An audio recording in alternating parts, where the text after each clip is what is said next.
చదువు కోసం నానా బాధలు పడుతున్నావు నాన్న, మళ్ళీ నీకు ఇవన్నీ ఎక్కడి నుంచి తెచ్చి పెడతామంటే పాపం వాళ్ళు తట్టుకోలేరు, వాళ్ళకంత అవగాహన ఉండదండి. అందుకని పిల్లలు చిన్నప్పటి నుంచి ఎల్కేజీ దగ్గర నుంచి చేర్పించిన దగ్గర నుంచి వాళ్ళకి విద్య పరిపూర్ణమైనటువంటి పీజీ చేయించే వరకు కూడా మన కుటుంబ ఆర్థిక పరిస్థితి, ఫ్యూచర్లో మనం ఇవ్వగలం అనేటువంటి ఒక ప్లానింగ్ మనకు ఉండాల్సిందే.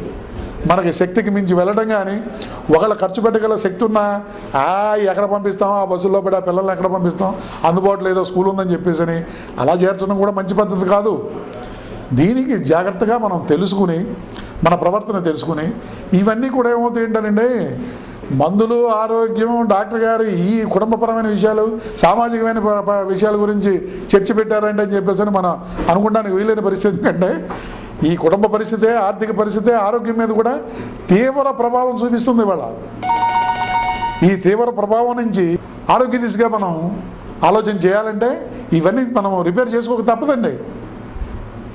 సామాజికంగా మన కట్టుబాట్లు, నడవడిక మనది, అంటే తల్లిదండ్రుల యొక్క బాధ్యత నేను చెప్పేది. ముందు మన ప్రవర్తన బట్టే మన పిల్లలు తయారవుతారు. ఇది తారక నామ మంత్రంలాగా మనం ప్రతి ఇంట్లో ఉన్న పెద్దవాళ్ళు మనం అనుకున్న రోజున ఆ కుటుంబంలో పిల్లలతోటి ఎటువంటి ప్రాబ్లం రాదండి. ఇది నేను అనుభవపూర్వకంగా చెప్తున్నటువంటి విషయాలు.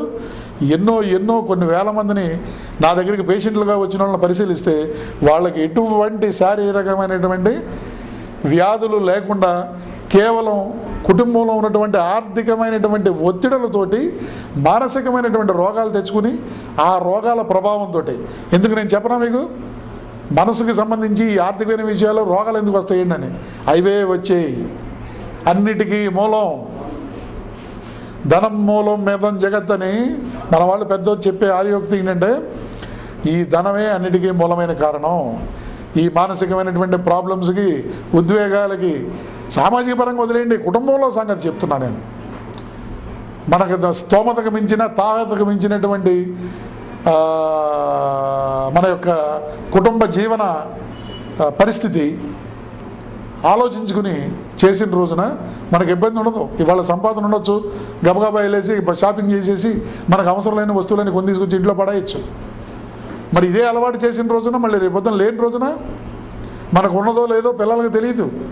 ఎందుకంటే చెప్పంగా మనం మన ఆర్థికమైనటువంటి అసమానతలు కానివ్వండి, ఆర్థికమైనటువంటి రాబడి కానివ్వండి పిల్లలకి చెప్పం, ఇంట్లో భార్యకి తెలియదు. అసలు కొంతమంది భార్యలు లేదా అమాయకంగా భర్త ఏ ఉద్యోగం చేస్తాడో కూడా చెప్పలేని పరిస్థితిలో ఉన్నారు మన గృహిణులు. వాళ్ళకి ఆర్థిక స్వాతంత్రం కాదండి, ఆర్థికమైనటువంటి పరిస్థితి ఎప్పుడైతే స్వాతంత్రం లేదు, ఆర్థికం గురించి అవగాహన లేదో వాళ్ళల్లో ఒక రకమైనటువంటి మానసికమైన భయం ఏర్పడుతుంది. ఏమో ఎప్పుడు ఏమవుతుందో తెలీదు, మనం ఏమవుతామో, ఆయన ఏం చేస్తాడో చెప్పడో, అడిగితే కోపం, ఆయనే నేను చూసుకుంటాలే నీకెందుకు అంటాడు. కానీ పక్కన ఇంటి ముందు వాళ్ళు, ఇంటి వెనకాళ్ళు, మన ఆ పిల్ల యొక్క తల్లి తండ్రి వాళ్ళ అన్నదమ్ములు అడుగుతారు కదా, ఏమా భర్త ఏంటి సంగతి, ఏం చేస్తున్నాడు, ఆర్థికంగా ఏంటి, ఏమైనా ఖర్చులు పోని మిగులుతుందా, ఏం చేసుకుంటారని వాళ్ళు అడుగుతుంటారు ఈ అమ్మాయిని. ఈ అమ్మాయి అటు భర్తనే అడగలేక, ఇటు సమాజానికి చెప్పలేక నలిగిపోతూ ఉంటుంది. ఏ క్షణంలో ఏమవుతుందో తెలియదు, ఏ రోగం వస్తుందో తెలియదు, ఈ ఎక్కడికి వెళ్ళాలో తెలియని పరిస్థితిలో ఉన్నప్పుడు ఈ ఆడవాళ్ళల్లో అటు భయం, ఇటు అమాయకత్వం వీళ్ళని మానసికమైనటువంటి రోగాలే శారీరకమైన రోగాలకు తీసుకెళ్తున్నాయి. నేను ఎన్నో ప్రాణాంతకమైన వ్యాధుల్లో కూడా నేను గమనించింది ఏంటంటే ముఖ్యంగా స్త్రీలలో ఈ టెన్షన్, ఆ ఉద్వేగం, భయం, అనుమానం, వీటితోనే వీళ్ళకి శారీరకమైన రోగాలు తెచ్చుకుంటున్నారు. అలాంటిది మన పిల్లల్లో కూడా రానివ్వకుండా ఒక తల్లి ప్రవర్తన ఆడపిల్ల మీద ముఖ్యంగా చాలా తీవ్రంగా ఉంటుంది. అందుకని ఆ పిల్లల్ని మనం బ్లేమ్ చేసేటప్పుడు ఆ పిల్లలే మనకి